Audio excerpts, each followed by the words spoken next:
America is often seen as a land of opportunity, freedom, and progress. But behind this image lies a darker chapter of history that many prefer not to discuss.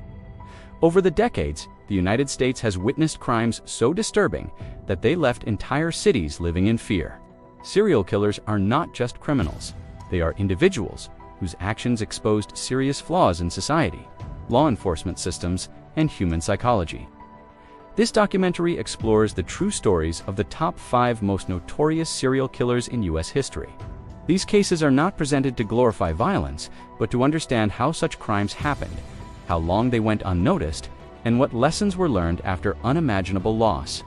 Every name mentioned represents real victims, real families, and real pain. This is a reality-based documentary created for awareness, education, and historical understanding.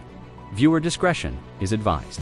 Samuel Little is considered the most prolific serial killer in United States history, yet for decades his name remained largely unknown. Unlike other infamous killers who gained media attention, Little operated in silence, moving from city to city, leaving behind victims who were often ignored by society. This anonymity allowed him to continue killing for more than 3 decades. Born in 1940, Samuel Little grew up in a troubled environment and developed violent tendencies at a young age. By the 1970s, he had begun a pattern that would define his life, targeting vulnerable women, including homeless individuals, sex workers, and those struggling with addiction. These victims were often overlooked, and their disappearances rarely received serious investigation at the time. Little traveled across the United States, committing murders in states such as California, Texas, Florida, Ohio, and Mississippi. His method was chillingly simple. He usually strangled his victims, leaving behind very little physical evidence. Because strangulation rarely leaves obvious forensic clues, many of these deaths were initially ruled as accidents, overdoses, or natural causes. For years, Samuel Little was arrested multiple times for minor crimes, including assault and theft, but he was repeatedly released. Each missed opportunity allowed him to continue killing. It wasn't until 2012, when he was convicted for 3 murders in California, that his crimes finally began to surface. While in prison, Little made a shocking confession.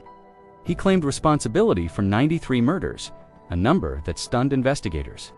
At first, authorities were skeptical, but Little provided detailed drawings and descriptions of his victims' tales that only the killer could know. Over time, law enforcement agencies were able to confirm many of his confessions, making his claims tragically credible.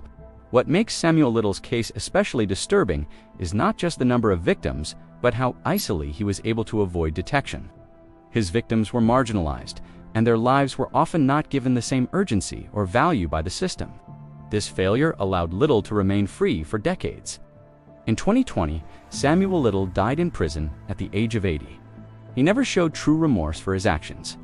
His legacy is not one of notoriety, but of warning, reminder of what happens when society ignores its most vulnerable members. Lesson: every life matters. Justice delayed is justice denied. Samuel Little's story exposes the deadly consequences of neglect, silence, and systemic failure. And systemic failure, and why awareness, is the first step toward prevention. Ted Bundy remains one of the most disturbing serial killers in American history, not only because of the number of victims he claimed, but because of how completely he shattered the public's idea of what a criminal looks like, at a time when people believed danger came from dark alleys and suspicious strangers. Bundy proved that evil could appear intelligent, polite, and trustworthy. Born in 1946, Ted Bundy grew up in a complicated family environment that deeply affected his personality. He was intelligent, ambitious, and highly manipulative. To those around him, he appeared confident and charming, a young man who seemed destined for success. But beneath that polished exterior was a violent mind driven by control and obsession. Bundy began killing in the early 1970s, primarily targeting young women, especially college students. His method was calculated and deceptive. Often pretending to be injured wearing a fake cast or using crutches, he would ask women for help, using their kindness against them. Once he gained their trust, he would abduct them, leading to brutal outcomes that shocked the nation when details later emerged. What made Ted Bundy particularly dangerous was his mobility. He committed murders across multiple states, including Washington, Utah, Colorado, and Florida. At that time, Law enforcement agencies did not share information efficiently across state lines, allowing Bundy to avoid capture for years. His ability to blend into society made eyewitness reports unreliable, and his good looks caused many people to dismiss early suspicions. Bundy was eventually arrested in 1975, but his story took an even darker turn when he managed to escape from custody twice. During his second escape, he traveled to Florida, where he committed some of his most violent crimes, including attacks at a college sorority house. These crimes finally brought nationwide attention and fear to an entirely new level. In 1979, Ted Bundy was convicted of murder and sentenced to death. Even during his trials, he attempted to control the situation, representing himself in court and using the media to maintain his image. In 1989, he was executed in Florida's electric chair, bringing an end to one of the most infamous crime sprees in U.S. history. Ted Bundy later confessed to killing over 30 women, though investigators believe the real number may never be known. Lesson: Ted Bundy's case teaches a chilling truth, and charm can be powerful weapons.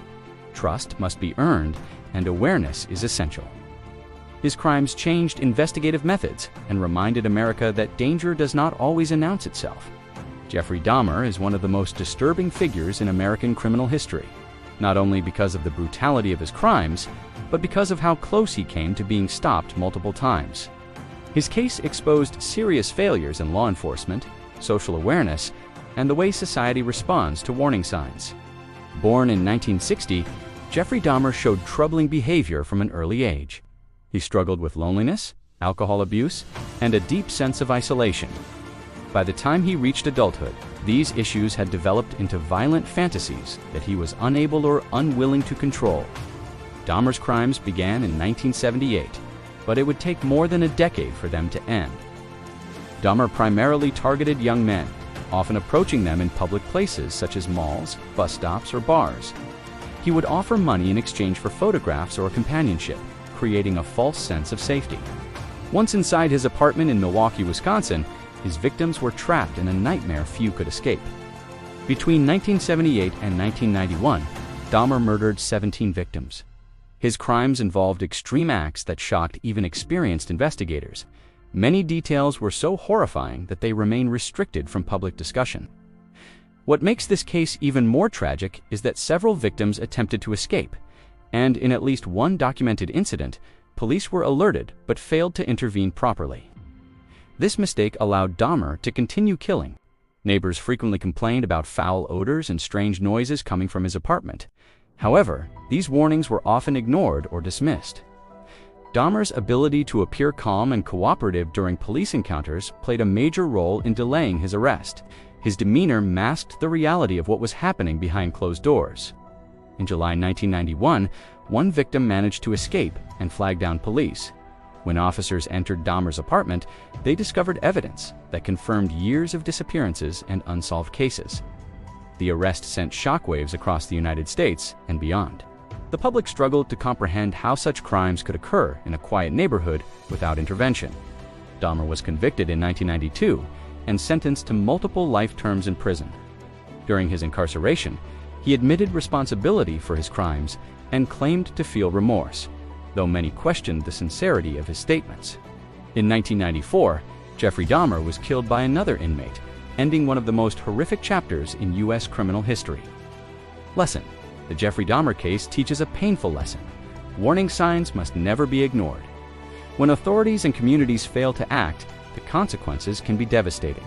Awareness, accountability, and listening to victims are essential to preventing such tragedies. John Wayne Gacy represents one of the most chilling contradictions in American criminal history. He was not a mysterious stranger or a loner hiding in the shadows. Instead, Gacy lived openly within his community, earning trust and respect while committing unimaginable crimes in secret. His case forced the nation to confront the terrifying reality that evil can hide in plain sight. Born in 1942, Gacy struggled throughout his life with personal insecurity and a need for control. As an adult, he built a successful image ring, a construction business, volunteering at public events, and entertaining children while dressed as a clown. To neighbors and coworkers, he appeared friendly, dependable, and deeply involved in his community. Behind closed doors, however, Gacy targeted young boys and teenage males, many of whom were runaways or seeking work. He often lured victims with promises of employment or money. Once inside his home in Illinois, Gacy used manipulation and physical force to overpower them. His crimes were brutal, methodical, and repeated over several years. Between 1972 and 1978, John Wayne Gacy murdered at least 33 victims, making him one of the most prolific serial killers in U.S. history. What shocked investigators most was the discovery that many bodies were buried beneath his own house, in a crawl space only feet away from everyday life. Neighbors had complained about a terrible smell, but few could imagine the truth hidden below. Gacy's arrest came after the disappearance of a teenage boy raised serious suspicions. Police surveillance and search warrants eventually led to the discovery of human remains on his property. When confronted with the evidence, Gacy confessed, though he attempted to shift blame and minimize his responsibility. During his trial, Gacy claimed insanity, but the court rejected this defense. In 1980, he was sentenced to death. While on death row, he showed little genuine remorse, often focusing more on his own fate than on the lives he had destroyed. In 1994, John Wayne Gacy was executed by lethal injection. The public reaction to Gacy's crimes was one of disbelief and horror. Parents questioned how someone so visible and trusted could commit such acts without detection. His case changed how communities view child safety, background checks, and trust in authority figures. Lesson: John Wayne Gacy's story proves that appearances can be dangerously misleading. Trust should never be blind, and vigilance is necessary even in familiar places. Evil does not always look threatening. Sometimes it smiles. David Berkowitz, known to the world as the Son of Sam, was responsible for one of the most terrifying crime waves in New York City history. His attacks in the late 1970s transformed a city already struggling with violence into a place of widespread panic, proving how a single individual could spread fear across millions of lives. Born in 1953, Berkowitz had a troubled childhood, marked by isolation, rejection, and emotional instability. As he grew older, these issues developed into anger and confusion. By 1976, he began a series of brutal shootings that would shock the nation. His primary targets were young couples, especially women, attacked late at night while sitting in parked cars. Berkowitz used a .44 caliber revolver, striking suddenly and disappearing into the darkness. The randomness of the attacks made them especially frightening. There was no clear pattern, no safe location, and no warning. People across New York City altered their daily routines. Nightlife declined, and fear became part of everyday life. What made the Son of Sam case even more disturbing were the letters Berkowitz sent to police and newspapers. Written in bizarre language, they taunted authorities and claimed his actions were commanded by a demonic force. These letters fueled media frenzy and intensified public fear, turning the case into a national obsession. Despite the chaos, investigators worked tirelessly, reviewing thousands of tips and eyewitness accounts. The break in the case came in 1977, when police linked a parking violation near a crime scene to Berkowitz. He was arrested outside his apartment without resistance.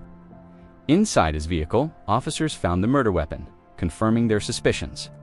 David Berkowitz confessed to killing 6 people and injuring several others. During interrogation, he initially claimed insanity, stating that voices and supernatural forces drove him to kill. However, psychological evaluations revealed that he understood his actions and their consequences. In 1978, Berkowitz was sentenced to 6 consecutive life sentences. While in prison, he later rejected his earlier claims of demonic possession, admitting that his letters were meant to mislead investigators and gain attention. Over time, he expressed remorse and claimed spiritual transformation, though public opinion remains divided. Lesson: the Son of Sam case demonstrates how fear can spread faster than violence itself. Media attention, public panic, and misinformation can amplify a criminal's impact. Awareness, careful investigation, and responsible reporting are essential in preventing such terror from overwhelming society. The stories we have explored in this documentary are not just accounts of criminals, but reflections of moments when fear, silence, and system failures allowed violence to grow. Each serial killer discussed here left behind more than crime scenes. They left broken families, unanswered questions, and lessons written in lost cases. remind us that behind every statistic is a real human life that deserved protection and justice. Understanding these dark chapters of American history is not about glorifying evil. It is about learning how warning signs were missed, how victims were overlooked, and how investigative methods have evolved because of these tragedies. Many of today's crime prevention techniques, forensic advancements, and public awareness campaigns exist because of mistakes made in the past. True crime documentaries carry responsibility. They must honor victims, encourage awareness, and promote vigilance. Fear alone does not protect society. Knowledge does. When communities remain alert, when authorities listen carefully, and when every life is treated as valuable, the chances of such horrors repeating are reduced. If this documentary helped you understand the reality behind these cases, share it for awareness, not fear. Stay informed, stay observant, and above all, stay safe.